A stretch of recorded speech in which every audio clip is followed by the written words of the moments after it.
And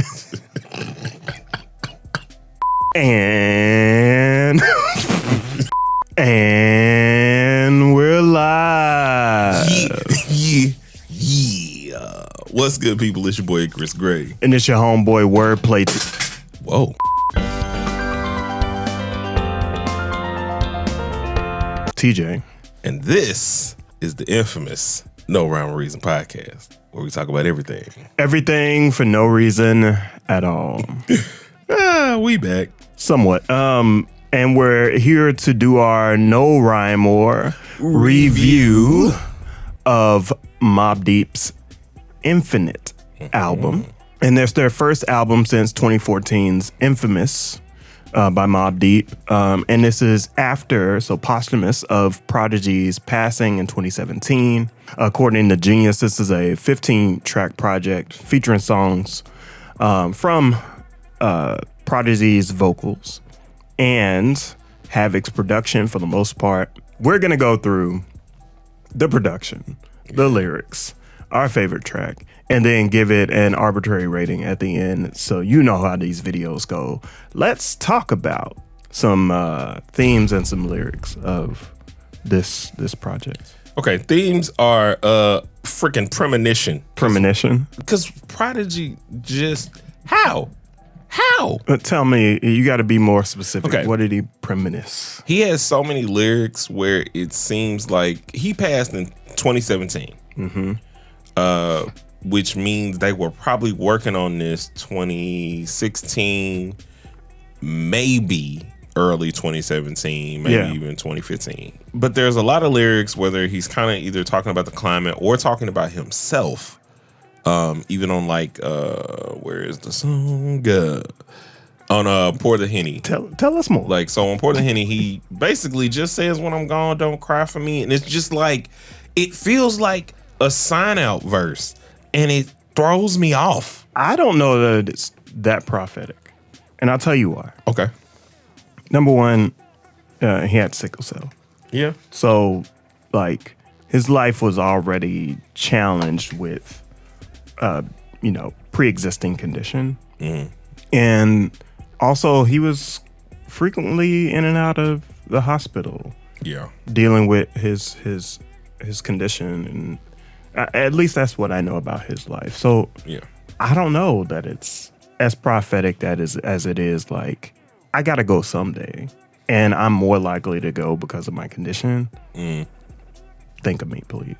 Yeah, I just still think in that lyricist way, you can feel that about a lot of different things, but the way he crafted it just seems, to me, in terms of the feeling of it, very prophetic in that way. I would be really impressed if I learned that this song was written like a month before he passed. Those are the things that I have questions about. Like, I literally have questions because I was wondering, okay, 2017, where did we get the verses from? Like, how bad had all of the things kind of deteriorated at that point? Because it was very sudden. I remember, at least when the news dropped or whatever, and it was kind of like, yo, what?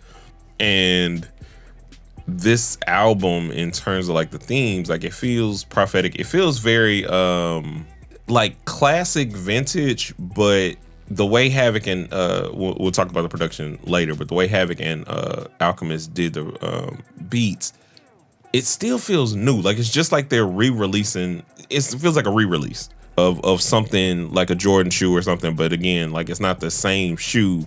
They're using different materials and so on and so forth. They just want to give you that feel. I feel like the theme is, this is carefully crafted hip hop. When it comes to Havoc and Prodigy making songs, they don't want to put too much on it. You know what I mean? I have beefs with people specifically. Too many condiments are ruining. This is my theory. Too many condiments are ruining really basic things. Nope. And this is a very Seinfeld take of me, right? Like, if you got a ham and cheese sandwich, right? Nope. Slathering it with mayo. Nope. Nope. Nope.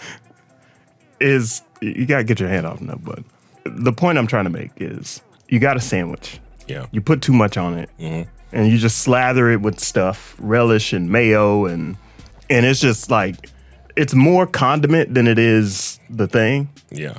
That's what I feel like modern music is. Yeah, I feel that, man. That's very indicative of them. Like even when I think about the Quiet Storm beat, like if you actually listen to it, there's not a lot on it. It's just dope. You know, or even Shook Ones. Like there's a couple things kind of going on. Like you can hear the parts and then you just kind of like feel the beat. And Havoc has always been, I think, masterful in creating the perfect bed for lyrics to exist while giving you something that's ear candy. I agree. And that ear candy is a perfect transition to production. Hey. So Prodigy handled most of the production on this album. Havoc. Sorry. Yeah. Sorry. Thank you for correcting me. Havoc handled most of the production on this album. Alchemist, I think, did 4 or 5 tracks. And it is sampled based like magic with the very like much room for the drums and the breaks. Yeah. It is classic hip hop incarnate. I do have a Havoc story. Okay, let's get it. So my song Thirsty that just came out, shameless plug. I was rapping in the second verse. I rap about being in the East Village and being on the radio and trying to promote my song Breakfast and Biggie. Right, that night that I was in the East Village, Havoc rolled up. It was like a black Escalade. I didn't know who was gonna pop out of it, right? But like Havoc popped out. Love the music. Dapped him up. Said, "I love your production. I want to be like you." And he was just like, "Yeah, just keep going, dog." And I was like, I needed that because I was, in New York City. All the feelings that I expressed within the song. Yeah. Unsure of myself, and that was some assured. I have many of those stories, but like you 1,000% do, which is always funny. That is funny that you have a Mobb Deep story. But that's also the way that I think that like another producer that I don't think we give Havoc enough credit. No, we don't. For as much as you'll hear people rapping off Shook Ones or Quiet Storm, like you hear it all the time. Like that's kind of like Shook Ones is one of those beats where you have to come correct or even to mention. Right. Because you'll hear so many people say ain't no such thing as halfway crooks. Right. All the time. And without like an actual reference to where that comes from, and they say it in some of the lyrics on the album when they're talking about some, or P was like, your rapper has all my songs on the hard drive. Right. And that's like facts. Yeah. For a lot of people. Raise your mic up a little bit. Excuse me, guys. There you go. So the production in general for all of them is like so magical. And again, this is the origins of Alchemist, no? You mean like his inspiration? No, in terms of like, I feel like in terms of their whole like connection, there's always been a connection with Alchemist and Mobb Deep, if I'm not mistaken. I don't know. There's no. I have to look it up, but either way, that deep into Mobb Deep. It's one of those things where it felt so natural to them, and it felt like they were doing their best to continue like what's kind of been going on the last 5, 6, 7 years, right? Right. With Nas and Hit Boy doing the Magic series, clips. It allows those artists that are older artists to reside here and not sound dated, but give props and a lot of homage to the era that they grew up in. Is there any difference between Alchemist, his production, and Havoc's production in your ears?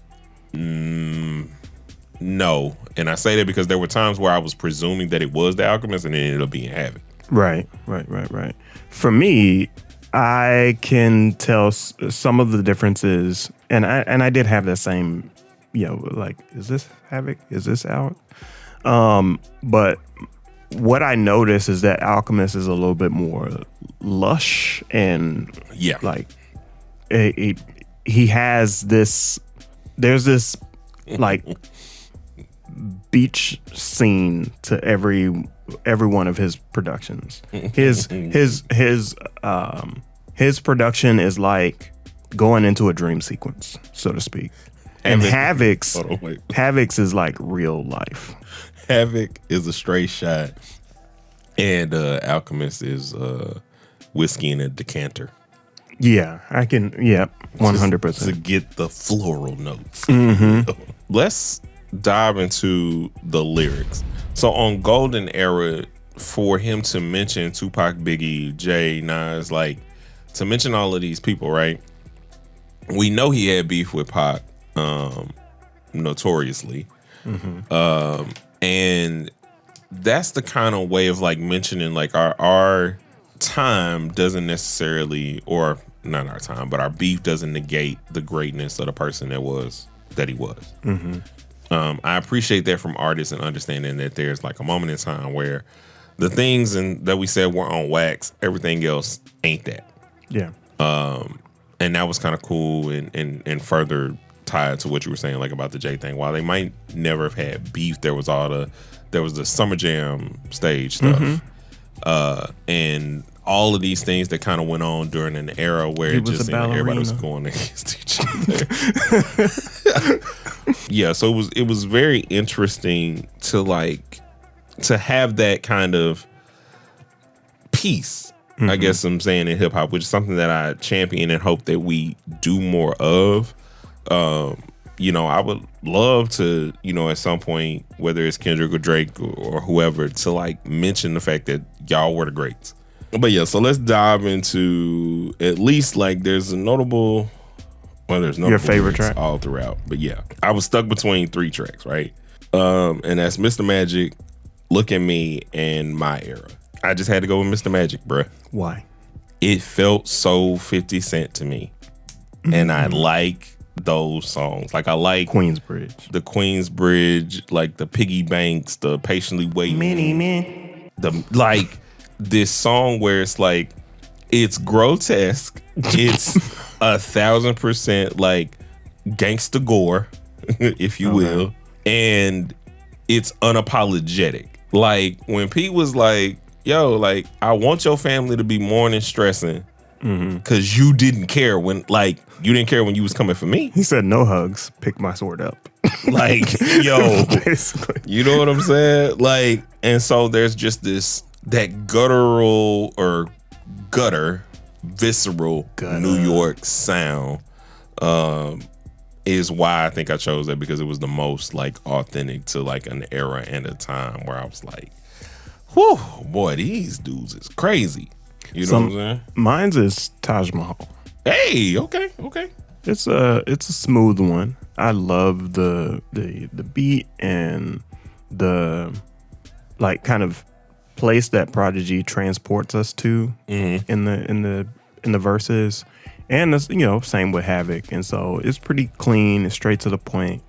Alchemist made the beat, and I'm just super impressed with that song. Yeah, let's get to these arbitrary ratings on Infinite. What you got? I knew you were gonna do this. What you got? So I'm gonna give it 4 out of 5 Nathan's Crazies. What? That's wild. But I got 4 out of 5 Henny Bottles. What did y'all think? Did you enjoy Infinite by Mobb Deep? Shout out to Havoc. Shout out to Alchemist for doing this. Rest in peace, P. Let us know down in the comments. We'll see you in the next piece. A 1 and a 2. And peace.